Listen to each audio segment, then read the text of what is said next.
खुशामदीद कहते हैं। मैं असदुल्ला खान हूँ। आज बहुत तीन अहम डेवलपमेंट हुई हैं और तीनों का ताल्लुक सुप्रीम कोर्ट से है।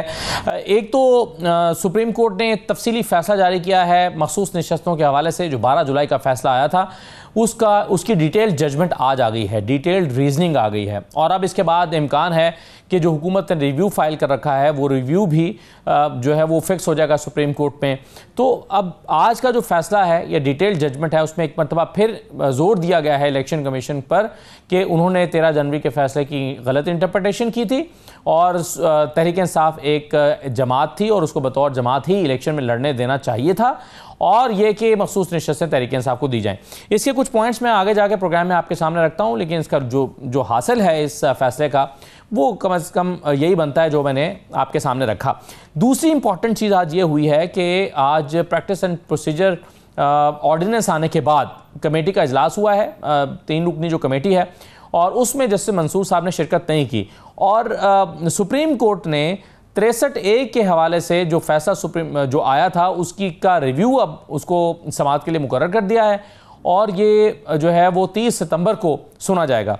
और ये अब 63A के हवाले से अगर नज़रसानी दरख्वास्त हुकूमत की कबूल कर ली जाती है तो फिर हुकूमत के लिए आईनी तरमीम लाना बहुत आसान हो जाएगा, क्योंकि 63A के फैसले के बाद किसी भी मुनहरिफ शख्स का जो वोट है वो काउंट होने लगेगा और हुकूमत यही चाहती है कि दूसरी पार्टी के लोग वोट करें और उसके नतीजे में आईनी तरमीम पास हो जाए। तो ये जो 2/3 अक्सरियत का मामला है वो हुकूमत काफ़ी हद तक उसको अचीव करने में कामयाब हो जाएगी। और तीसरी इंपॉर्टेंट डेवलपमेंट ये हुई है कि जस्टिस मंसूर अली शाह साहब ने एक तो जो 3 रुकनी कमेटी है जो प्रैक्टिस एंड प्रोसीजर एक्ट के तहत काम करती है उसमें शिरकत नहीं की और एक ख़त लिख दिया है सेक्रेटरी सुप्रीम कोर्ट कमेटी को और उसमें उन्होंने तरमीमी ऑर्डिनेंस पर अपने तहफ़्फ़ुज़ात का इजहार किया है। सीनियर 3 जजेस को कमेटी इजलास में शिरकत ना करने के हवाले से, यानी जैसे मुनीब अख्तर को निकालने के हवाले से बड़े क्वेश्चंस रेज किए हैं कि उन्हें क्यों शामिल नहीं किया गया और उनके बाद के सीनियर जज जो हैं उनको कमेटी में रखा गया है, इसकी क्या वजूहात हैं। और फिर वो कहते हैं कि जिस वक्त लाई गई है, जिस मौके पर ये ऑर्डिनेंस लाया गया है और कमेटी तब्दील की गई है उस पर बड़ी सीरियस रिजर्वेशंस उन्होंने शो की हैं और ये भी कहा है कि जब तक इस मामले को एड्रेस नहीं किया जाता वो इस कमेटी के इजलास में शिरकत नहीं करेंगे। और चीफ जस्टिस काजी फैसल साहब ने 2 जजेस के साथ ही अगले बेंच जो हैं वो बना दिए हैं जस्टिस मंसूर अली शाह साहब के अदम मौजूदगी में। और जो एक इंपॉर्टेंट चीज़ हुई है कि इलेक्शन कमीशन ने आज भी मखसूस नशस्तों के हवाले से जो उनका 5वां इजलास था वो भी बेनतीजा रहा और उसमें वो फैसला नहीं कर सके कि मखसूस नशस्तें तहरीक इंसाफ को देनी है या नहीं देनी है। यानी सुप्रीम कोर्ट के फैसले की आज डिटेल्ड जजमेंट आने के बाद भी एक इजलास हुआ है और उसमें भी फैसला नहीं हुआ। अब मेरे साथ आज के प्रोग्राम में ज़ेब जाफ़र साहबा मौजूद हैं, MNA हैं, मुस्लिम लीग नून की रहनुमा हैं। बहुत शुक्रिया ज़ेब साहबा, खुशामदीद कहते हैं आपको। मलिक अहमद खान बच्चर साहब हमारे साथ मौजूद हैं, लीडर ऑफ द अपोजिशन है पंजाब असम्बली में, PTI के साथ आपका ताल्लुक है। बहुत शुक्रिया बच्चर साहब, खुशामदीद। आबिद ज़ुबैरी साहब हमें ज्वाइन कर रहे हैं, साबिक सदर सुप्रीम कोर्ट बार। बहुत शुक्रिया आबिद ज़ुबैरी साहब, आपको भी खुशामदीद कहेंगे। मैं इससे पहले कि डिस्कशन शुरू करूं आपके सामने चंद पैराग्राफ या उसके चंद पॉइंट्स रख देता हूं जो आज तफसीली फैसला सुप्रीम कोर्ट का मखसूस नशस्तों के हवाले से आया है। इसके पैराग्राफ नंबर 3 में कहा गया है कि जब इलेक्शन हुकाम ऐसे इकदाम करें जो गैर जानिबदारी के उसूलों को कमज़ोर करें, जैसा कि एक बड़ी सियासी जमात को तस्लीम करने से इनकार और उसके नामजद उम्मीदवारों को आज़ाद के तौर पर ट्रीट करना, तो इससे इनकी इदारा जाती कानूनी हैसियत को नुकसान पहुँचता है। पैराग्राफ नंबर 4 में कहा गया है कि जमहूरियत के जिंदा रहने के लिए सियासी जमातों को मिटाने के बजाय उन्हें सपोर्ट और मजबूत करना चाहिए। पैराग्राफ नंबर 5 में कहा गया है कि इलेक्शन कमीशन ऐसी नुमायां गलतियां करे जिनसे इंतखाबी अमल मुतासिर हो तो उन्हें दुरुस्त करने के लिए अदालती मुदाखलत ज़रूरी हो जाती है। पैराग्राफ नंबर 36 में कहा गया है कि इंट्रा पार्टी इलेक्शंस ना कराने वाली जमात से इलेक्शंस एक्ट 2009 के तहत सिर्फ इलेक्शन एक्ट जो 2009 है उसके तहत वो कहते हैं कि जी इंतखाबी निशान लिया जा सकता है, निशान से महरूम होने वाली पार्टी के दीगर आईनी और कानूनी हुकूक जो हैं वो मुतासिर नहीं होते। फिर पैराग्राफ नंबर 37 में कहा गया है कि अगर सुप्रीम कोर्ट अपने 13 जनवरी के हुक्मनामे में इस कानूनी पोजीशन की वजाहत कर देती तो PTI उम्मीदवारों के स्टेटस या इस जमात के मखसूस नशस्तों के हक के बारे में कोई कन्फ्यूजन ही पैदा ना होती। पैराग्राफ नंबर 46 में कहा गया है कि किसी जमात को इसके नामजद उम्मीदवारों के जरिए इलेक्शन में हिस्सा लेने से महरूम करना इस जमात की सियासी वजूहात को ख़त्म करता है। 46 में कहा गया है कि किसी पार्टी को इसके नामजद उम्मीदवारों के जरिए इलेक्शन में हिस्सा लेने से महरूम करने का अमल इस पार्टी की तहलील के मुतरादिफ है, जो सिर्फ आइन के आर्टिकल 17(2) में फराहम शुदा बुनियादों और तरीक़ेकार पर हो सकती है। फिर पैराग्राफ नंबर 51 अगर आप देखें, उसमें कहा गया है कि इलेक्शन कमीशन और रिटर्निंग अफसरान की जानिब से पीटीआई उम्मीदवारों को आज़ाद करार देने के इकदाम गैर आइनी और गैर कानूनी हैं। 55 में कहा गया है आरओ ने इलेक्शन लड़ने वाली उम्मीदवारों की फहरिस्त के फॉर्म 33 में पीटीआई के नामजद उम्मीदवारों को गलत तौर पर आज़ाद उम्मीदवार जाहिर किया, ऐसा करके गलत किया गया। पैराग्राफ 55 ही में कहा गया है कि इलेक्शन कमीशन ने पीटीआई के जीतने वाले उम्मीदवारों को गलत अंदाज में बतौर आज़ाद उम्मीदवार नोटिफाई किया।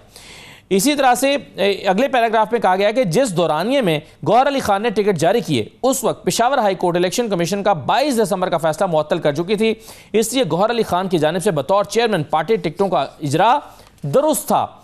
12 जुलाई के हुक्मनामे की वजाहत के लिए फरीकैन को सुनने के लिए ना कोई कानूनी तकाजा था और ना ही हमने इसे ज़रूरी समझा। फिर इसी फैसले में कहा गया है कि चूंकि सुन्नी इत्तेहाद काउंसिल ने इलेक्शन में हिस्सा नहीं लिया और ना ही कोई सीट जीती है, इसलिए वो मखसूस नशस्तों के हकदार नहीं हैं। 96 में कहा गया है कि आरओ और इलेक्शन कमीशन के ऐसे कई कानूनी इक़दाम और कोताहियां हैं जिनसे कन्फ्यूजन पैदा होने के साथ साथ पीटीआई उसके उम्मीदवारों और वोटर्स को नुकसान पहुंचा है। फिर 11 जजों ने इत्तेफाक किया कि इलेक्शन कमीशन और रिटर्निंग अफसरान की कोताहियों और गैर कानूनी इक़दाम से पीटीआई उसके उम्मीदवारों और वोटर्स के कुछ आइनी कानूनी हुकूक को नुकसान पहुंचा। इस फैसले के पैराग्राफ नंबर 113 में कहा गया है कि इलेक्शन कमीशन आम इंतखाबात 2024 में जमहूरी अमल के ज़ामिन इदारे का किरदार निभाने में नाकाम रहा है। 116 में कहा है कि जहां तक कौमी असम्बली और सूबाई असम्बली की इन कार्रवाइयों का ताल्लुक है जिनमें मुतनाज़ मखसूस नशस्तों पर मुंतखब अरकान ने हिस्सा लिया, तो ऐसी कार्रवाई को आइन के आर्टिकल 67 और 127 में तहफ़्फ़ुज़ हासिल है। और 120 जो आखिरी पैराग्राफ में कोट कर रहा हूं आपके साथ, उसमें कहा गया है कि भारी दिल से ये ऑब्जर्वेशन हम दे रहे हैं कि 2 ब्रदर जजों जस्टिस अमीनुद्दीन और जस्टिस नईम अख्तर अफगान ने 3 अगस्त के इख्तलाफी नोट में चंद ऑब्जर्वेशन दी हैं जो सुप्रीम कोर्ट के जजों के लिए नामुनासिब हैं। और फिर कहा गया कि पीटीआई को मखसूस नशस्तें दी जाएँ। मैं आबिद ज़ुबैरी साहब से शुरू कर लेता हूं ताकि बाकी फिर दोनों मेहमान उस पर अपनी राय का इजहार कर सकें। ज़ुबैरी साहब, ये डिटेल्ड जजमेंट आ गई है और इसमें तो बड़ा वाज़ेह तौर पर कहा गया है, इससे पहले हम देख रहे थे कि हुकूमत की तरफ से 2 जजों का जो इख्तिलाफी नोट था जिसमें कहा गया था कि इस फैसले पर अमल दरामद करना आइन के मुझसे जो है वो आइन की मुखालिफत होगा एक तरह से। तो आप कैसे इसको देख रहे हैं आज की जजमेंट को? हाँ, बिस्मिल्लाहिर्रहमानिर्रहीम। देखिए, एक बात बड़ी साफ़ है, वाज़ेह है कि हमेशा जो वोट का हुक्मनामा होता है वो अक्सरियती फ़ैसला होता है, उसके हम सब पाबंद होते हैं अंडर आर्टिकल 190। तो ये इख्तलाफी नोट जो होता है ये माइनॉरिटी जज, फ़र्ज़ करेगा 15 की भी बेंच है और 8-7 से डिवीज़न हो तो 7 जजेस ने इख्तलाफ किया हो, लेकिन जब जजमेंट होगी कोर्ट की वो 8 जजों की होगी। तो यहाँ एक फैसला आया, बल्कि 11 जजों ने ये कहा कि ये सीटें जो हैं ये पीटीआई की हैं, इलेक्शन कमीशन का फैसला गलत था और ये और बल्ले जजमेंट की मिस इंटरप्रिटेशन की, तो ये पीटीआई की सीटें हैं। तो ये बात हो गई, लेकिन वो इख्तिलाफी नोट ऐसा आया कि जिसको सुन के देख के पढ़ के हम भी हैरान रह गए कि बाकी वकला भी और आई एम श्योर जिन्होंने पढ़ा कि 2 मौजूद जज साहिबान सुप्रीम कोर्ट के कह रहे हैं कि जी इस फैसले को ना माना जाए, कि मतलब कि आप कल भी एक डिवीजन हो जाएगा वो जो कहेंगे अक्सरी फैसले को ना, यानी आप आर्टिकल 190 की खिलाफ वर्जी करने के लिए कह रहे हैं कि इसकी खिलाफ वर्जी की जाए। ये मैं नहीं समझता कि ये मुनासिब था और यही बात अक्सरी फैसले में जो आज उसकी वजूहात आई हैं, उनकी रीजनिंग आई है, उसमें क्लियर कर दी गई कि ये इस तरह की कोई नहीं, वो वैसे ही बाइंडिंग नहीं होता, हुकूमत लेके उसको बैठ गई। याद होगा ये इलेक्शन के केस में भी उन्होंने कहा था वो 4-3 का फैसला है या 3-2 का फैसला है इसी डिबेट में, लेकिन यहाँ तो अक्सरियती फैसला ये है कि ये सीटें पीटीआई की हैं और उनको मिलनी चाहिए।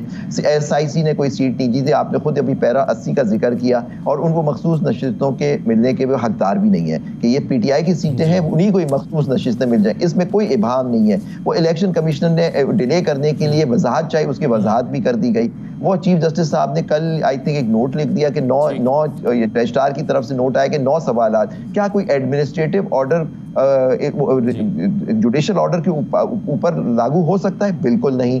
और पॉइंट इज दैट कि जब एक जजमेंट आगे वजाहत उस ऑर्डर में 12 जुलाई के ऑर्डर में लिखा हुआ था कि किसी को वजाहत चाहिए, हमसे पूछे, हम चेंबर में देख के उसकी वजाहत दे देंगे, वो वजाहत दे दी गई। अब वो जिनको वजाहत दी गई वो बाहर आई, अपलोड हो गई सुप्रीम कोर्ट में। सुप्रीम कोर्ट के 8 जज के अक्सरियत फैसले लिखा था कि वजाहत दी जाएगी, वजाहत बात आने के बाद आज भी वो कह रहे हैं कि जी हमें समझ नहीं आ रहा ये जजमेंट कैसे होगी। आपने खुद फरमाया कि वो मुअत्तल था उनका फैसला पेशावर हाई कोर्ट से। गौहर अली खान जो गौहर थे, बैरिस्टर गौहर, उन्होंने उनका इजरा किया टिकटों का, और बाद में उनके गलत इंटरप्रिटेशन की वजह से वो सीटें उनको इंडिपेंडेंट को जाहिर किया गया, इसलिए वो शुरू से इंडिपेंडेंट नहीं थे, तो हेंस उन्होंने ये इलेक्शन जीता। ये बात भी की गई कि वो सर एक इंपॉर्टेंट क्वेश्चन इसमें उठाया गया है जुबैर साहब, मैं ज़ेब साहिबा की राय लेकर फिर मैं भच्चर साहब के पास जाता हूँ।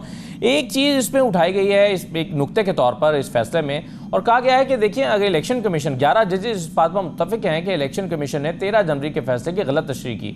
जो इसमें चीफ जस्टिस काजी फैसल साहब हैं, वो जिनकी ये जजमेंट थी 13 जनवरी की, वो 13 जनवरी के फैसले को खुद मानते हैं कि मेरे फैसले की गलत इंटरप्रिटेशन की। तो इसमें अगर गलती इलेक्शन कमीशन की है तो उसको कहीं दुरुस्त तो होना है, और अगर उस गलती का नुकसान एक सियासी जमात को पहुंचा है तो उसको रेक्टिफाई करना सुप्रीम कोर्ट की जिम्मेदारी है, ये सुप्रीम कोर्ट ने अपने फैसले में लिखा है।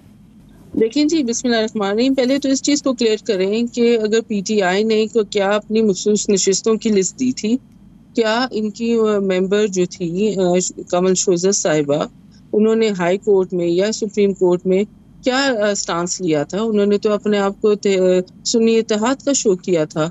और अगर आप इलेक्शन एक्ट देखें जी 2017 का, तो वो तो वाज़े कहता है कि when you are going for elections every political party gives the list of reserve seats and minorities. अच्छा ज़ेब साहिबा, इसमें ये तो एक फैक्ट के तौर पर जो यानी पीटीआई ने तो अपनी लिस्ट दी हुई है मखसूस नशिस्तों की, जिसमें 2 मेंबर्स के साथ उन्होंने दी थी, जिसमें कमल शोजब का भी एक नाम शामिल था। बहस ये थी कि जी सुन्नी इत्तेहाद काउंसिल ने नहीं दी जी, लेकिन कमल शोजफ ने अपने आप को सुन्नी इत्तेहाद का काउंसिल का बताया था, उसने पीटीआई का नहीं कहा था। अगर आप देखें उनकी जो स्टैंडिंग है हाई कोर्ट में या सुप्रीम कोर्ट में, she did not declare herself from a member of PTI. तो अब आप मुझे ये बताइए, नहीं ज़ेब साहब, आप शायद आपके इल्म में नहीं है, मैं चूंकि इस केस को मुसलसल कवर करता रहा हूँ सुप्रीम कोर्ट में जाके, इसमें जो सलमान राजा साहब थे वो पीटीआई की तरफ से कमल शोजब ही के वकील थे, और कमल शोजब पीटीआई के तौर पर अपीयर हुई थी। और जो लिस्ट जमा कराई हुई है इसमें डिबेट ये थी कि सुन्नी इत्तेहाद काउंसिल जो है उसने अपनी लिस्ट नहीं दी हुई है, पीटीआई ने दी हुई थी लिस्ट, उसमें कमल शोजब जो है वो पीटीआई के मेंबर के तौर पर ही लिस्ट में शामिल थी। आपके जो पीटीआई के मेंबर्स थे 41 जो थे, उन्होंने अपने आप को शो किया था एक पॉलिटिकल पार्टी से, और 33 गालिबन मेंबर्स जो थे उन्होंने अपने आप को जो है पीटीआई का शो किया था। इफ आई एम करेक्ट, ये मेरा ठीक है जी ये एनालिसिस जी? अच्छा, अब आप मुझे ये बताएं कि अगर आपका इलेक्शन एक्ट कहता है कि you need to provide the list earlier, और आप प्रोवाइड नहीं करते, तो आप किस तरह उसको क्लियर करते हैं कि जी ये हमारे ही जो है कैंडिडेट्स थे, ये हमारी ही सीटें हैं? और अभी 2 महीने पहले आपको पता है कि इलेक्शन एक्ट 2017 में अमेंडमेंट्स भी आई, और तब भी हम देखें वी टुक आवर टाइम। इसमें ये हमेशा पोलिटिसाइज किया गया पीटीआई की तरफ से कि ये जो हमारी सीटें ख़त्म करने के लिए आई, बल्कि वी टुक 2 मंथ्स, जब हमने सुप्रीम कोर्ट की जो छुट्टियां थी गालिबन, और हमने वेट किया कि अगर कोई और फैसला आना है। बहरहाल जो अमेंडमेंट्स आई, और उसमें क्लियर किया है कि 3 डेज का आपके पास टाइम फ्रेम है कि each candidate has to show his affiliation to a political party. और जब वो इलेक्शन कमीशन अपने इलेक्शन ऑफिस में जाता है अपने रिटर्निंग ऑफिसर के पास, और 3 डेज के बाद उसका वो ड्यूरेशन खत्म हो जाता है अगर वो अपने आप को किसी पॉलिटिकल पार्टी के साथ एफिलिएट नहीं करता या आज़ाद शो करता है। इसी तरह ड्यूरेशन ऑफ टाइम दिया हुआ है कि आप हर पॉलिटिकल पार्टी ने अपनी लिस्टें प्रोवाइड करनी है। तो we are asking within the constitution, within the amendments of the law, इसके ऊपर हम हटके तो नहीं कर रहे। और इसमें ये है कि ज़ेब साहबा, चूंकि आज जो जजमेंट आई है ना, मैं भी इस जजमेंट को पढ़ रहा था, इसमें अब नुकता ये जो आप बात कर रही हैं उसका जवाब ये है, वो ये कहते हैं कि जी आज़ाद उम्मीदवार के लिए ये शर्त है कि वो 3 दिन के अंदर पार्टी एफिलिएशन शो करे, लेकिन इन लोगों को आज़ाद गलत डिक्लेयर किया गया था। ये तो थे ही पीटीआई के, इनको आज़ाद डिक्लेयर नहीं किया जा सकता था। नहीं, अब मैं आपको थोड़ा सा करेक्ट करूंगी कि यहाँ पे सिर्फ आजाद उम्मीदवार के लिए है, इसको all political members who are contesting elections. और यहाँ पे इसमें है जी सेक्शन 66 में, provided if a candidate before seeking allotment of a prescribed symbol has not filed a declaration before the returning officer about his affiliation with the particular party by submitting party certification for a political party confirming that he is a party candidate, he is deemed to be considered as an independent candidate. तो ये सब के लिए है, कि you either choose yourself to be independent or you choose yourself to be affiliated to a certain party. इसी में अगर आप आगे चलें सेक्शन 104 में है, provided further that if any political party fails to submit its list for reserved seats within the foresaid prescribed time, it shall not be eligible for the quota in the reserved seat at a later stage. ठीक है, चलिए, बिल्कुल सही है। इसका जवाब आप मलिक अहमद खान बच्चा साहब से ले लेते हैं।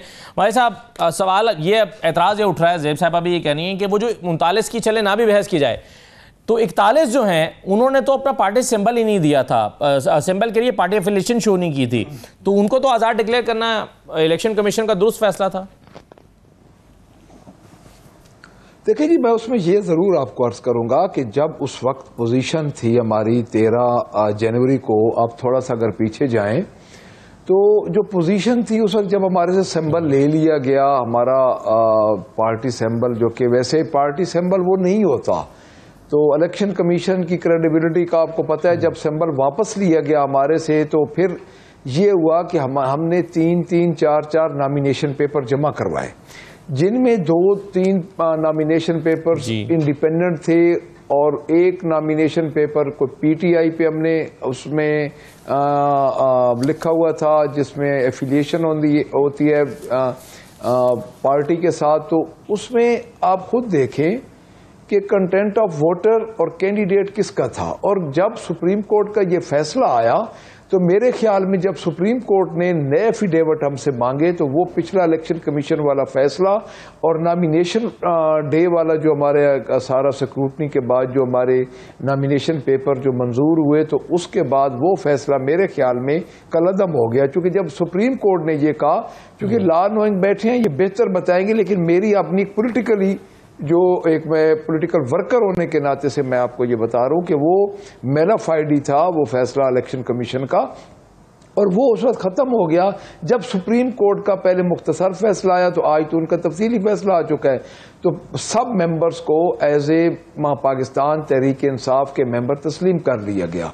तो मैं ये समझता हूँ फिर वो फैसला सारा कलअदम हो गया, और दोबारा जब सुप्रीम कोर्ट ऑफ पाकिस्तान के हुक्म पे दोबारा हमने एफिडेविट जमा कराए एमपीएज ने और एमएनएज ने, तो पूरे जितने भी हमारे एमपीएज हैं और एमएनएज हैं जिन्होंने नए फॉर्म जमा करवाए, एफिडेविट जमा करवाए पाकिस्तान तहरीक इंसाफ के, तो वो कंसिडर हो गए as a member of PTI Pakistan Tehreek Insaf. तो मेरे ख्याल में वो अबहाम तो हो गया ख़त्म के नॉमिनेशन पेपर के टाइम पे जो पेपर्स इंडिपेंडेंट हुए या सुन्नी इत्तेहाद काउंसिल के पहले नॉमिनेशन पेपर के साथ जो हमने वो जमा करवाए एफिडेविट, वो तो जब सुप्रीम कोर्ट का फैसला आया तो जब दोबारा हमारे से एफिडेविट मांगे गए तो जिन मेंबर्स ने एफिडेविट जमा करवाए वो ख़त्म हो गए, वो चीज़ ख़त्म हो गई। उसके बाद सीटों की आ गई एडजस्टमेंट, सीटों को बेसिकली सुप्रीम कोर्ट ये समझती है रोक दी गई।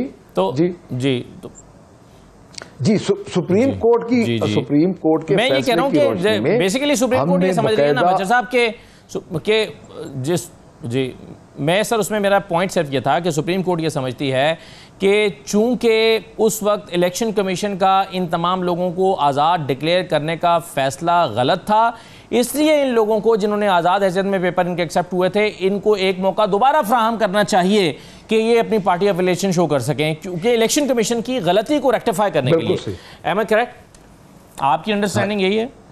बिल्कुल आप ठीक कह रहे हैं, बिल्कुल हमारी अंडरस्टैंडिंग भी यही है। और उसके बाद अगली बात यह कि सुप्रीम कोर्ट का यह फैसला था कि इलेक्शन कमीशन ने उस वक्त के सुप्रीम कोर्ट के फैसले की भी गलत तशरीह की है, यानी असूलन तो इस इलेक्शन कमीशन को उसी वक्त मुस्ताफी हो जाना चाहिए था जब सुप्रीम कोर्ट ऑफ पाकिस्तान का ये फैसला आया ऑनरेबल जजेस का कि उस वक्त के सुप्रीम कोर्ट के फैसले को इलेक्शन कमीशन ने गलत इंटरप्रिटेशन उसकी की है। तो मेरे ख्याल में अपने इसमें वो उसको मुस्ताफी हो जाना चाहिए था, क्योंकि क्रेडिबिलिटी डैमेज हो गई। तो अब जब हमने वो एफिडेविट दोबारा जमा करवाए, इसी सुप्रीम कोर्ट ने हमारे वो एफिडेविट लिए और उनको एंटरटेन किया। या तो सुप्रीम कोर्ट कह देता ना कि हम आपके एफिडेविट नहीं ले रहे, हमसे एफिडेविट ना लेते, हमारे जितने भी थे जो पहले कुछ सुन्नी इत्तेहाद काउंसिल में थे या जितने हमने एफिडेविट पहले जमा करवाए उनके अगेंस्ट हमने दोबारा एफिडेविट जमा करवाए। तो सुप्रीम कोर्ट ने वो एफिडेविट एंटरटेन किए हमारे, और इंटरटेन करने के बाद वो दोबारा कह रहे हैं कि आपको ये नशिस्तें नहीं मिल सकती। लेकिन इसमें फिर एक अगेन नुक्ता है ना जी सर, मैं अगर आप इजाजत दें तो मैं जरा जुबैरी साहब से ये के सामने रख दूं। जुबैरी साहब, चलिए मान भी लिया जाए कि सुप्रीम कोर्ट ने इस नुक्ता नज़र को मलहूज़ खातिर रखते हुए ये फैसला दिया कि जो 41 लोग हैं जिन्होंने उस वक्त आज़ाद हैसियत में अपने कागजात जमा करा दिए थे और इस कन्फ्यूजन की वजह से कराए थे कि उनको पीटीआई के इलेक्शन कमीशन ने गलत इंटरप्रिटेशन कर दी थी, फिर भी उन्हें अगर दोबारा मौका भी दिया गया है तो 3 दिन क्यों ना दिए गए, 15 दिन क्यों दिए गए? बड़ा क्लियर बात है, जब सुप्रीम कोर्ट ने ये फैसला कर लिया, अक्सरियती फैसला जो 11 जजेस के था कि ये सीटें पीटीआई की थी, पीटीआई को टिकट मिलना चाहिए था, ये गलत तशरीह उन्होंने इलेक्शन कमीशन ने की और इस वजह से वो जो लोग थे उनके अंदर एक वो थी कि क्या वो पीटीआई का टिकट जमा कराएं नहीं कराएं इंडिपेंडेंट, क्योंकि उन्होंने खुद इलेक्शन कमीशन ने इनको इंडिपेंडेंट डिक्लेयर कर दिया था। उन्होंने कहा था ये सब आज़ाद उम्मीदवार हैं, तो उन्होंने जो दवाया, अब इसमें देखिए जब सुप्रीम कोर्ट इस नतीजे पे पहुंच गई कि ये 11 जजेस शमूल चीफ जस्टिस साहब ने कहा कि ये जो कैंडिडेट्स हैं वो पीटीआई के हैं, तो वो जो 3 दिन की शिफ्ट थी उसके आर्टिकल 51 में वो उसकी कोई वैल्यू उसको वो उस पे लगती है कि अगर इंडिपेंडेंट हो तो उनको 3 दिन में जमा कराना होता है। यहाँ सुप्रीम कोर्ट ये कह रही थी कि क्योंकि इन लोगों को इंडिपेंडेंट हुए गलती की वजह से इलेक्शन कमीशन, तो आप 15 दिन में जमा करा दें कि आपकी क्या हैसियत, आप पीटीआई के हैं या नहीं है। ये इस वजह से कहा, अगर नॉर्मल कोर्स में कोई इंडिपेंडेंट कैंडिडेट होता उस पर वो लगता। दूसरी बात देखिए, जो अभी फरमा रही थी हमारी बहन, उसके अंदर एक क्लियर बात है कि आप कह रही थी हमने अमेंड कर दिया कानून, कोई जजमेंट सुप्रीम कोर्ट की, वो भी फुल कोर्ट की जजमेंट, किसी झैली कानून से जो जहां उन्होंने तशरीह कर दी हो बुनियादी हुकूक की, आर्टिकल 17 वगैरह के इनका हक था और आर्टिकल 51 जो दोनों आपके आइन के आर्टिकल्स हैं, तो उसके बाद कोई झैली कानून बना के चाहे तरमीम करें इलेक्शन एक्ट में, वो ओवर रूल नहीं कर सकते। यानी इस पार्लियामेंट एक अपेलेट कोर्ट नहीं है सुप्रीम कोर्ट के ऊपर। जब एक सुप्रीम कोर्ट ने फैसला कर दिया, इन्होंने कोशिश यही की उसको जजमेंट को खत्म करने की, लेकिन हमारा जो सुप्रीम कोर्ट के ही फैसले हैं साल से वो ये कहते हैं आप इस तरह से जजमेंट को, सुप्रीम कोर्ट की जजमेंट को खत्म नहीं कर सकते। क्यों आज सुप्रीम कोर्ट एक फैसला करे, कल पार्लियामेंट एक लॉ बना दे कि जी हम जो कह रहे हैं वो सही है, सुप्रीम कोर्ट की फैसले की वैल्यू, फिर आप कहां जाएंगे? आईन ही इख्तियार देता है सुप्रीम कोर्ट के वो तशरीह करे कानून की। आपने जो कोशिश की, ये नाकाम कोशिश की है आपने, और ये जो ऑर्डिनेंस पास किया आपने, प्रैक्टिस मुझे जो नोट किया, वो भी एक नाकाम कोशिश है आपकी की है। ठीक है, बिल्कुल सही है। बहुत शुक्रिया हाफिज जुबैर साहब आपका प्रोग्राम में शिरकत करने के लिए। हम एक छोटा सा ब्रेक लेते हैं। ब्रेक के बाद ज़ेब साहिबा और मलिक अहमद खान भच्चर साहब तो हमारे साथ मौजूद हैं ही, यासीन आज़ाद साहब हमें ज्वाइन करेंगे, साबिक सदर सुप्रीम कोर्ट। बाद ब्रेक के बाद वापस आते हैं।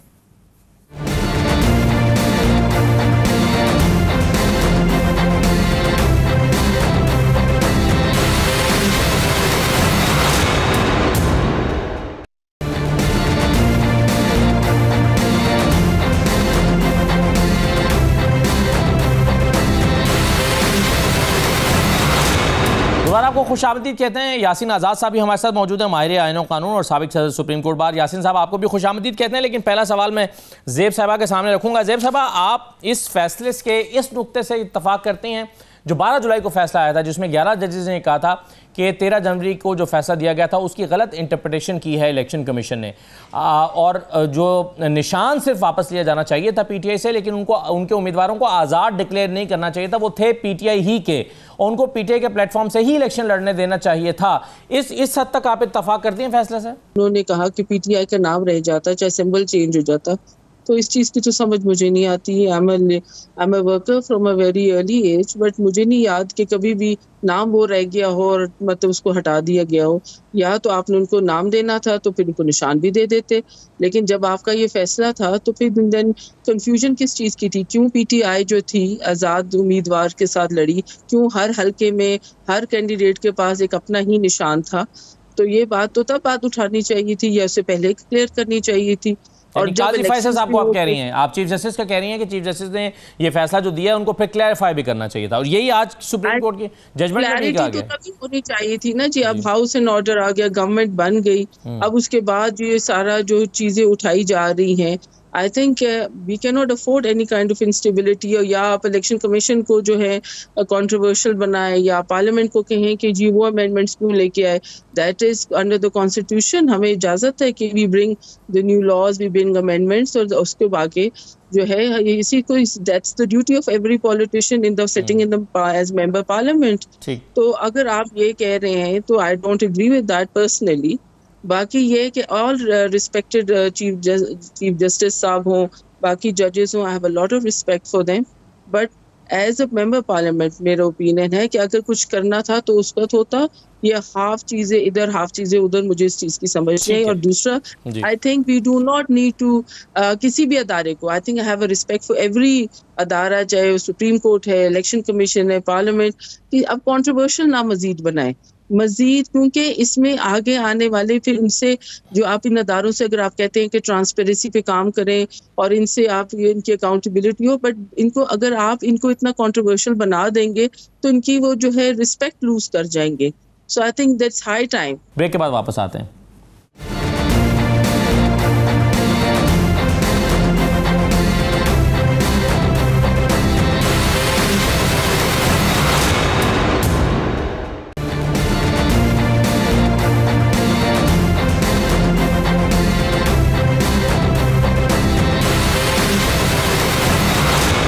दोबारा खुशामदीद। यासीन आज़ाद साहब, क्या एग्जेक्टिव को ये इख्तियार दिया जा सकता है कि वो सुप्रीम कोर्ट के किसी भी फैसले को खुद से ये डिक्लेयर कर दे कि चूंकि ये गैर आईनी फैसला, इस पर अमल दरामद नहीं हो सकता, इस पर अमल दरामद नहीं किया जाएगा? क्या सुप्रीम कोर्ट के फैसलों पर एग्जेक्टिव को ये इख्तियार हासिल है या हो सकता है? मैं एक बिल्कुल क्लियर बात करने लगा हूँ कि मुझे अफसोस तो इस बात का है कि पाकिस्तान के जो आईनी इदारे हैं वो बजाय कानून और आइन के मुताबिक चलने के अपनी अना की जंग लड़ रहे हैं, और उस अना की जंग की वजह से सबसे ज्यादा नुकसान पाकिस्तान का हो रहा है। पाकिस्तान एक मजाक बन के रह गया जी। देखें, ये एक हकीकत है कि जो 1973 का आइन है, उस आइन के अंदर आपने खुद बात चीजों का तयन कर दिया कि पार्लियामेंट ने क्या करना है, अदलिया ने क्या करना है, इलेक्शन कमीशन ऑफ पाकिस्तान ने क्या करना है, ठीक, और उसके बाद एग्जीक्यूटिव ने क्या करना है। मैं आज भी ये बात कहता हूँ कि अगर मेरे तमाम इदारे अपनी अपनी आईनी हदूद के अंदर रहकर काम करें तो किसी किस्म का कोई डिस्प्यूट सामने नहीं आता। ठीक, अब मैं तो मुझे अपने प्रोफेशन में तकरीबन 50 साल मुकम्मल होने वाले नजदीक ही हूँ। सिंपल ये कहता हूँ कि आप मुझे ये बता दें जी कि माजी में भी ऑनरेबल सुप्रीम कोर्ट में एक वाजिया ग्रुपिंग थी और आज भी एक वाजिया ग्रुपिंग अपनी जगह पे मौजूद है। क्या मैंने अपनी जिंदगी में कभी ये नहीं देखा था कि सुप्रीम कोर्ट के अंदर ग्रुपिंग हो और जज एक दूसरे के खिलाफ रिमार्क्स दें, एक दूसरे के खिलाफ बात करें। तो अगर जज साहिबान ही एक दूसरे के खिलाफ ये कहते हैं कि ये 2 जज गलत हैं, ये 4 जज गलत हैं, फिर आम आदमी क्या बात करेगा? आम आदमी तो इससे ज्यादा आगे बढ़कर करे। ठीक है, इससे क्या होगा? इदारों की साख को नुकसान पहुंचेगा जी। लेकिन अफसोस तो इस बात का है कि माजी में भी जब अदलिया ने वक्तन फक्तन फैसले दिए तो जबरदस्त डिस्प्यूटेड हुए, और आपका जो फैसला है मेरे नजदीक सबसे ज्यादा डिस्प्यूटेड है, जो 13 जजेस के दौर में आया। अब आप मुझे ये बता दें कि जो 4 पेज का ऑर्डर ऑनरेबल सुप्रीम कोर्ट के 8 जजों ने दिया, हुक्मनामा जारी किया डिटेल ऑर्डर से पहले, उसकी क्या जरूरत थी? आपने क्यों दिया? आप डिटेल ऑर्डर दे देते, जल्दी में दे देते, उसको आप कर लेते। वो जो 4 पेज का आपने हुक्मनामा जारी किया जी हाँ। मैंने अपने प्रोफेशन में ये देखा कि कोई भी एप्लीकेशन जब कोर्ट के अंदर फाइल की जाती है तो वो लिस्ट के अंदर फिक्स होती है, कोर्ट के अंदर आती है, उसकी हियरिंग होती है, कोर्ट चाहे उसको डिसमिस कर दे, नोटिस कर दे। तो जब इलेक्शन कमीशन ऑफ पाकिस्तान ने एक एप्लीकेशन सीएम ने दाखिल की थी गाइडलाइन के लिए, तो आपने वो एप्लीकेशन 13 जजेस के सामने क्यों नहीं फिक्स की? उसकी लिस्ट जारी क्यों नहीं की गई? और अगर लिस्ट जारी नहीं की तो फिर क्या कानून और आइन की खिलाफवर्जी नहीं हुई? जो अदलिया का तरीकाकार है वो गलत नहीं हुआ? सही है। तो आप कोई बात हमें सच ईमानदारी की बात करनी चाहिए और अंसारी की बात कर। चलें, इसकी वजाहत उन्होंने अपने आज के फैसले में दी है सर। वो उसमें वो ये कह रहे हैं कि जी हमें इस पे हमें इसको दोबारा हेयरिंग नहीं कर रहे थे, ये तो एक वजाहत देना थी और इसको जरूरी नहीं समझते कि दोबारा बेंच के आगे लगाया जाए। नहीं असदुल्ला साहब, मैं ये कहता हूँ कि मेरी कोई एप्लीकेशन अगर आए तो कोई भी जज मुझे नहीं सुनेगा, उसको कोर्ट में फिक्स करेगा, कोर्ट में फिक्स करके सुनेगा जी। अब जो चीफ जस्टिस ऑफ पाकिस्तान ने जो 6 सवाल उठाए, क्या उससे अदलिया की साख को नुकसान नहीं पहुंचा कि वो सीएमए कहाँ दाखिल की गई, किसने दाखिल की गई? चीफ जस्टिस ऑफ पाकिस्तान को सीएमए का पता नहीं है कि वो एप्लीकेशन फाइल हुई या नहीं हुई, वो काज लिस्ट के अंदर आई है, काज लिस्ट में नहीं आई, अटॉर्नी जनरल को नोटिस नहीं हुए, फ्रीकैन को नोटिस नहीं हुए। लेकिन इस पर सर वो ये कहते हैं कि जी हमने तो एक जजमेंट दी थी और उसमें कहा था कि अगर आपको समझ ना आए तो पूछ लीजिएगा। उन्होंने पूछा, हमने बता दिया कि भाई ये इसका ये मतलब है, तो उसके लिए ये सारा प्रोसेस दोबारा करने की जरूरत नहीं थी। ये आज के फैसले में तो ये उन्होंने कहा नहीं, ये उनका पॉइंट ऑफ व्यू है ना सर, जज साहिबान की फाइंडिंग है ना जी। मेरा कहना यह है तो वो कोर्ट में लगनी चाहिए थी, 13 जजेस के सामने लगनी चाहिए थी, वहाँ हेयरिंग के बाद कुछ पे ऑर्डर आना। ठीक है, चलिए, बिल्कुल सही है। अब मैं एक और मामले की तरफ आना चाहता हूं, अगर आजाद साहब मुझे इजाजत दीजिएगा तो। मैं मलिक अहमद खान साहब, ये 63A पर सुप्रीम कोर्ट का एक फैसला आया था और उस फैसले के बड़े असरात मुरतब हुए थे। फैसला ये था कि जो अपनी पार्टी पॉलिसी से हट के वोट करेगा उसका वोट शुमार ही नहीं होगा, और उसके नतीजे में हमने देखा था कि हुकूमत पंजाब में तब्दील हो गई थी और लोग मुनहरिफ हो गए थे। अब यहाँ पर जो है वो इसको रिव्यू के लिए फिक्स कर दिया गया है, और रिव्यू अगर ये हो जाता है, यानी हुकूमत इसमें दरख्वास्त मान ली जाती है, तो सर फिर तो ये आईनी तरमीम हो जाएगी, और आईनी तरमीम अगर हो जाती है तो फिर वो सारे तहफ़्फ़ुज़ात जो आपके मौजूद हैं वो सब कुछ होने जा रहा है। देखिए जी, अगर खुदा न खास्ता ये रिव्यू या वो शिक जो है वोट कास्ट न होने वाली, अगर वो ये चेंज कर देते हैं तो मेरे ख्याल में तो फिर ये 63 का फायदा ही नहीं रहेगा आपका।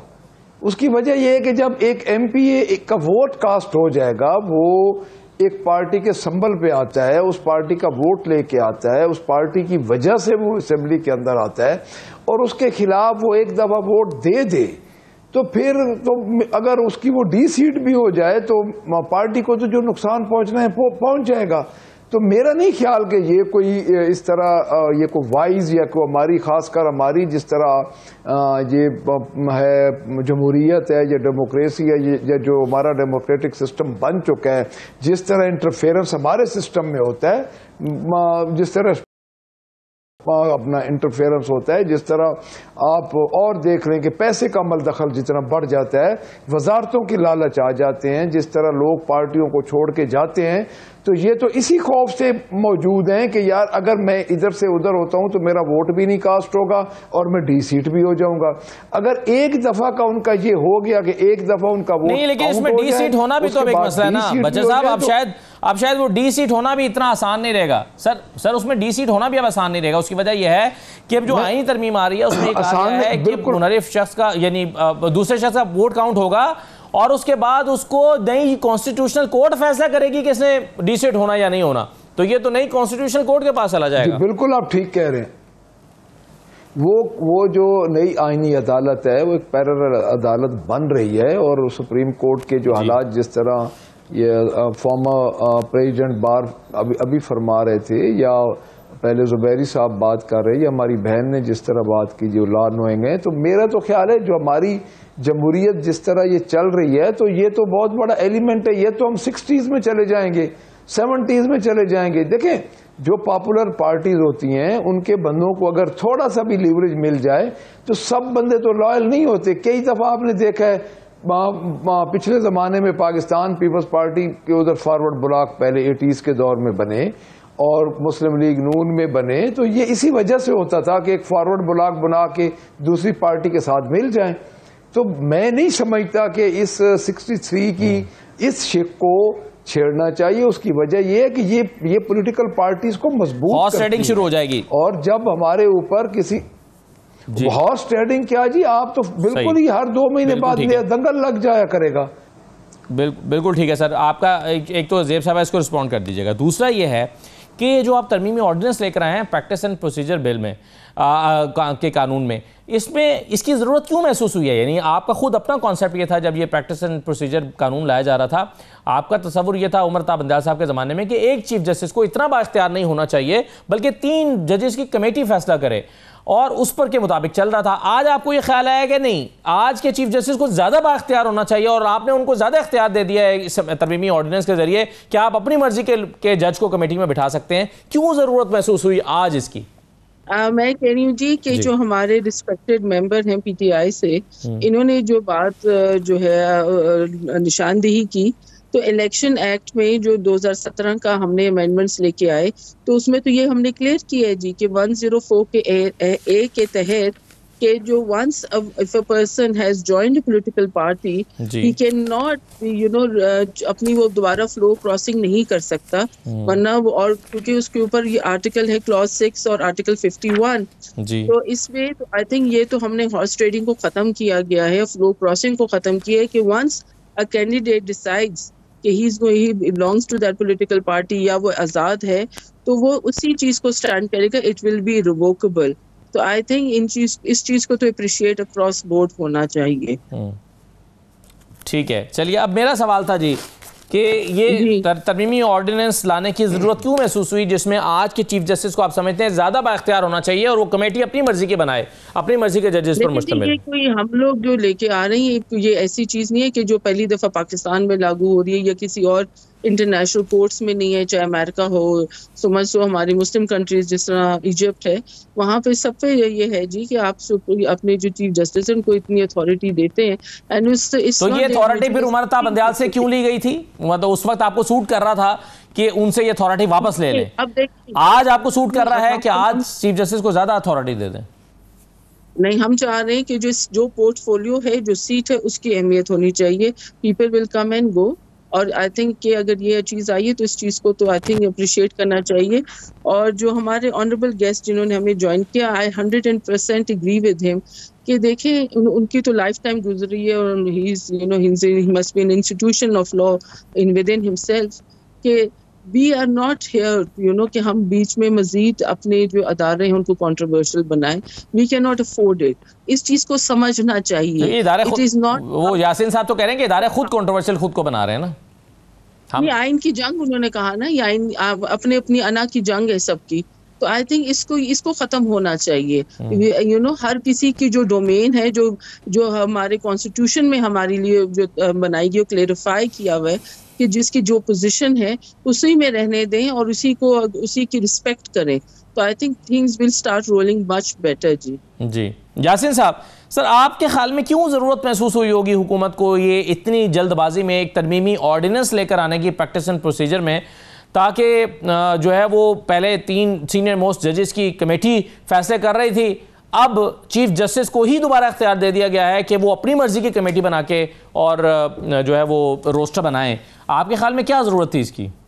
अरे इसका जवाब देने से पहले मैं सिर्फ एक बात कहना चाहता हूँ कि आर्टिकल 63A की जब अभी बात हुई तो आइन का आर्टिकल 63 आप निकालें, पढ़ लें, देख लें उसको। उसमें ये लिखा हुआ है कि कोई पार्टी का आदमी अगर किसी दूसरी पार्टी को वोट देता है तो वोट काउंट होगा, लेकिन उसको बाद में डी नोटिफाई किया जाएगा। तो क्या ऑनरेबल सुप्रीम कोर्ट ने आइन के आर्टिकल 63A के मुताबिक जो फैसला दिया था, क्या वो आइन के मुताबिक था? क्या 63A की रिक्वायरमेंट है? और सवाल ये पैदा होता है कि क्या ऑनरेबल सुप्रीम कोर्ट आइन से हटकर कोई फैसला दे सकती है या आइन के मुताबिक वो फैसला देगी? नंबर 1। अब आपके सवाल दूसरे की तरफ आता हूँ कि जिस मसब्दे की आप बात कर रहे हैं वो मसब्दा अभी आया नहीं, लेकिन चंद दिन आपको पता होगा कि छुट्टियों से पहले जब रिव्यू पिटीशन की बात आई, 3 रिव्यू पिटीशन सुप्रीम कोर्ट के अंदर पेंडिंग है जी, तो honourable chief justice of Pakistan ने कमेटी का इजलास बुलाया और उन्होंने कहा कि हमने छुट्टियों के दौरान जो है सुन्नी इताअत की जो पिटीशन को चलाया और हमने डिसाइड किया और जजमेंट दिया रिजर्व सीटों के मतलब। तो चूंकि आइन जो रिव्यू पिटीशन है वो भी आइनी पिटीशन है, उनको भी छुट्टियों के दौरान सुना जाए। तो वो जो कानून बनाया उसमें चूंकि मेजॉरिटी 2 जजों की डिफरेंट पॉइंट ऑफ व्यू से आ गई जी, आपने फौरी तौर पर चीफ जस्टिस की इख्तियारात को बिल्कुल जीरो करके रख दिया और कहा कि जी रिव्यू पिटीशन जो है छुट्टियों के बाद सुनी जाएंगी, छुट्टियों के दौरान रिव्यू पिटीशन। सर कमेटी का तो यही मकसद था ना कि जो मेजोरिटी की राय होगी वो सबकी राय वो इम्प्लीमेंट होगी। कमेटी बनाने का मकसद तो यही था। नहीं, मैं बात कर रहा हूँ ना, अभी भी तो कमेटी बनी है ना, ऑर्डिनेंस आया है ना। इससे पहले क्या पाकिस्तान में वक्तन पार्लियामेंट ऑर्डिनेंस। सर लेकिन जब आप चीफ जस्टिस को इख्तियार दे देंगे यासीन साहब, तो फिर फिर कमेटी बनाने की जरूरत ही क्या है? जब चीफ जस्टिस ने अपने मर्जी के जज को लगाकर कमेटी बनानी है तो फिर तो वो खुद फैसला भी कर दें, तो क्या हर्ज है इसमें? असदुल्ला साहब ये बता दें कि 73 आइन बने हुए हैं जी, क्या कि आपने 3 रुकनी कमेटी कब बनाई है? अभी 2024 में बनाई है ना जी। इससे पहले honourable supreme court he all in all फैसले करता था, मास्टर ऑफ रोस्टर्स है चीफ जस्टिस। और माजी में जो कुछ होता रहा वो आपके सामने होता रहा। आपको याद होगा कि उस वक्त हम तमाम प्रेसिडेंट सुप्रीम कोर्ट बार के साबका जो हैं, हमने जाके जस्टिस उमर अतियाल बदियाल साहब से कहा कि लीगल डिस्प्यूट का हल करने के लिए फुल कोर्ट बना दें। हमारी बात को नहीं माना गया, 3 रुकनी बेंच बैठता रहा, आपकी मर्जी से फैसले करता रहा। आज ये नौबत क्यों आई? पर अगर ऑर्डिनेंस जारी हो गया तो वो पार्लियामेंट ने जारी किया ना, तो आज मंसूर अली शाह साहब को जो नहीं, ऑर्डिनेंस वो पार्लियामेंट से जारी नहीं होता। लेकिन यासीन साहब इसमें देखे ना, ये तो इस तरह की अब कल को आपको सूट करेगा कि जी जो 5वें नंबर का जज है वो जरा हमारा हम ख्याल है, तो आप क्या दोबारा तरमीमी ऑर्डिनेंस लाएंगे और कहेंगे कि जी कमेटी बना करेगी चीफ जस्टिस, सीनियर प्यूनल जज और 5वें नंबर का जज उसमें शामिल हुआ करेगा? तो फिर तो ये हर हुकूमत अपनी मर्जी के की कमेटी बनाने के लिए एक तरमीमी ऑर्डिनेंस ले आया करेगी। नहीं, आप हुकूमत पे इल्जाम लगा रहे हैं। आप ये बता दें कि अभी लोअर हाई कोर्ट में से 4थे नंबर वाले को आप सुप्रीम कोर्ट लेके क्यों गए? नंबर 1। और 4थे नंबर वाले को जब आप सुप्रीम कोर्ट लेके गए हैं तो बाद 3 आदमियों का पैनल बना के चीफ जस्टिस आपने नंबर 3 वाले को क्यों बनाया? और सिंध हाई कोर्ट में भी 3 आदमियों का पैनल बनाया और आप ने कहा कि चीफ जस्टिस जो बनेगा 3 के पैनल से बनेगा। तो ये फिर रिक्वायरमेंट सुप्रीम कोर्ट के लिए आप क्यों नहीं करते? सुप्रीम कोर्ट में तो सीनियर मोस्ट का असूल आप अपनाते हैं। तो मेरे नजदीक फिर पहुंचो हाई कोर्ट में आप तो आ रही है ना आईनी तरमीम आ रही है, उसमें 3 जजों में से ही लगेगा चीफ जस्टिस। ये तो आईनी तरमीम होने जा रही है 63A के बाद, तो यही होना है।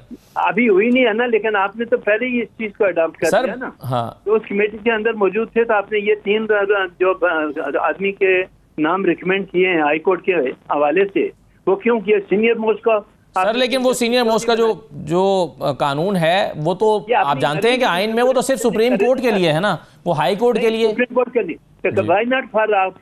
हाँ, वो तो एक अलग बात है। पार्लियामेंट का इख्तियार है कि वो चाहे तो हाई कोर्ट के लिए भी कर दे। पार्लियामेंट है, जब आप कहते हैं कि पार्लियामेंट का, तो पार्लियामेंट सुप्रीम इदारा है, कानून साजी का इख्तियार उसका है जी। जो कानून वो बनाएगी आप उसकी तशरीह तो कर सकते हैं जी जी, लेकिन पार्लियामेंट के बनाए हुए कानून को आप रिजेक्ट नहीं कर सकते, आपको उसको मानना पड़ेगा। वरना 1973 का आइन किसने बनाया? पार्लियामेंट ने बनाया है ना, उस वक्त की पार्लियामेंट ने बनाया ना। तो आइन कौन बनाता है? पार्लियामेंट बनाती है। उस पर अमल कौन करता है? तमाम इदारे करते हैं जी। और अगर कोई इदारे में किसी आर्टिकल पर आपको इख्तिलाफ है तो उसकी तशरीह सुप्रीम कोर्ट करता है। बिल्कुल सही है। चलिए, क्या कहिएगा बच्चर साहब इस पर? मर्जी का इस्तेमाल। मैं एक बात आपके प्रोग्राम के हवाले से कहना चाहता हूँ, बिल्कुल क्लियर जी। मेरे तमाम मुल्क के इदारे अपनी अना की जंग लड़ रहे हैं, पाकिस्तान के बका की जंग नहीं लड़ रहे, अनफॉर्चुनेटली। और ये अनफॉर्चुनेट है, इससे बड़ा नुकसान पहुंचेगा आपको। ये तमाशा बन गए हम दुनिया में तमाशा मत बनाएं। हर इदारे को अपनी आईनी हदूद के अंदर रह के काम करने से तो ज्यादा मुनासिब है, वरना बड़ा मुश्किल हो जाए। बिल्कुल सही है। मलिक अहमद खान साहब, आप क्या कहिएगा? अब ये जो प्रैक्टिस एंड प्रोसीजर के हवाले से एक आईनी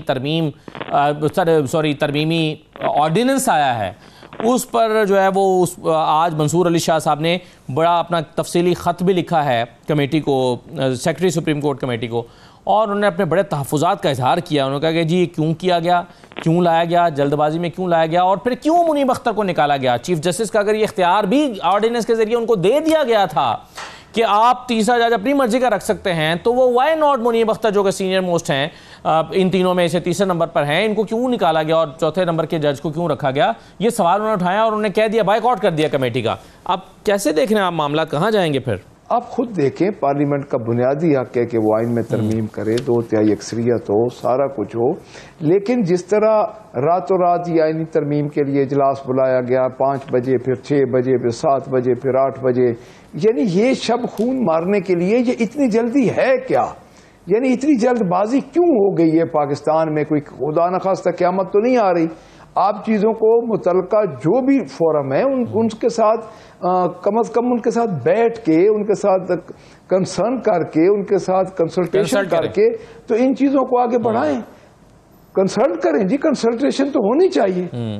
कंसल्टेशन के बाद क्या होगा, आप क्या समझते हैं कि ये चीज़ें, ये जिस तरह, और मैं तो ये समझता हूँ कि देखिए आप प्रिंसिपली एक तबाही की तरफ जा रहे हैं, हमारे इदारे तबाही की तरफ जा रहे हैं, हमारे जितने इदारे हैं वो दिन ब दिन पोलिटिसाइज होते जा रहे हैं, हर इदारे में सियासत घुसती जा रही है। सियासत काम है सियासी पार्टीज का और पॉलिटिशियंस का। सियासत ये काम नहीं है कि हमारे इदारे सियासत में आ जाए और सियासत करें। डेफिनेटली इंटरफेरेंस तो है, हमारे इलेक्शंस में भी है और मामलात में भी है, लेकिन इस हद तक न जाएं कि हर चीज सामने आ जाए। पहले कुछ होता था तो बिहाइंड द वॉल होता था, चलो कुछ पर्दा पड़ा रहता था, लेकिन अब तो कोई पर्दा ही नहीं है जी। अब तो हर लिहाज से आप समझे हालात इस तरह बिगड़े हुए हैं कि आप खुद देख रहे हैं। बिल्कुल ठीक है, वो इसी की तरफ इशारा यासीन आज़ाद साहब भी कर रहे हैं। वो कह रहे हैं कि ये इदारों की अना की जंग चल रही है इस वक्त और पाकिस्तान के लिए जंग नहीं चल रही।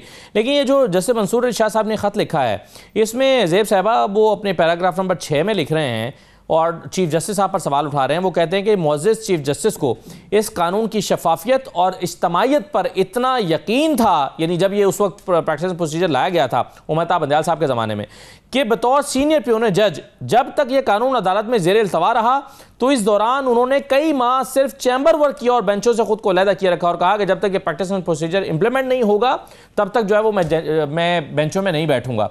और आज जो है वो खुद चेरी पिकिंग का लफ्ज़ उन्होंने इस्तेमाल किया है कि प्रैक्टिस एंड प्रोसीजर एक्ट इस नौयत की चेरी पिकिंग और वन मैन शो के गैर जमहूरी मुजाहरे की हौसला शिकने की कोशिश था। So I cannot comment on it because I mean it hasn't gone through my eyes yet. तो बात ये है कि वी रिस्पेक्ट, देखिए अल्लाह ताला कहते हैं ना कि जिसको अल्लाह इज्जत दे उसको आप भी रिस्पेक्ट दो, और अगर उनको वो सीट मिली हुई है तो उस सीट की उसकी वजह से उनकी इज्जत करनी चाहिए। और I am not sure that he is this kind of a person जो सिर्फ अपनी और आप चाहते हैं कि अगले यानी उनकी अल्लाह ताला उनको 3 साल के लिए मजीद इज्जत दिए रखे। लेकिन जी I have met him in the parliament एक दफा और I found him a very decent, a very transparent person, as this is my opinion of him. और इट इज नॉट कि वो कोई कंट्रोवर्शियल स्टेटमेंट या किसी कंट्रोवर्सी में जा रहे हैं, लेकिन अगर देखें आप जहां 11 पैनल के जजेस जो हैं एक ओपिनियन एक फैसला सुनाते हैं, अगर 3 रुकनी कमेटी बैठ के अगर ब्रेनस्टॉर्मिंग करती है और फैसला सुनाती है, इसमें एतराज क्या है आपको? चीफ जस्टिस जो नहीं, ये 3 रुकनी कमेटी फैसला सुनाने के लिए तो नहीं है जी, ये तो बेंच बनाने के लिए केस फिक्स करने के हवाले से फैसले करती है। बिल्कुल ठीक है, चलिए। तो इसमें मुझे समझ नहीं आती व्हाट इज द इसमें अब तकलीफ नहीं, ये तो बहुत अच्छा था ना, ये इसको तो अब आपने तोड़ दिया ना। एतराज तो ये है कि ये तो बहुत अच्छा था जब ये लाया गया था, अब आपने इख्तियार दे दिया दोबारा चीफ जस्टिस को। एतराज ये हो रहा है। बहरहाल बहुत शुक्रिया आपका ज़ेब ज़ैबर साहब, मेरे पास वक्त खत्म हो गया, वक्त खत्म हो गया। बहुत शुक्रिया आपका मलिक अहमद खान बच्चे साहब और यासीन आज़ाद साहब, बहुत शुक्रिया प्रोग्राम में शिरकत करने के लिए। इजाज़त दीजिए, अल्लाह हाफ़िज़।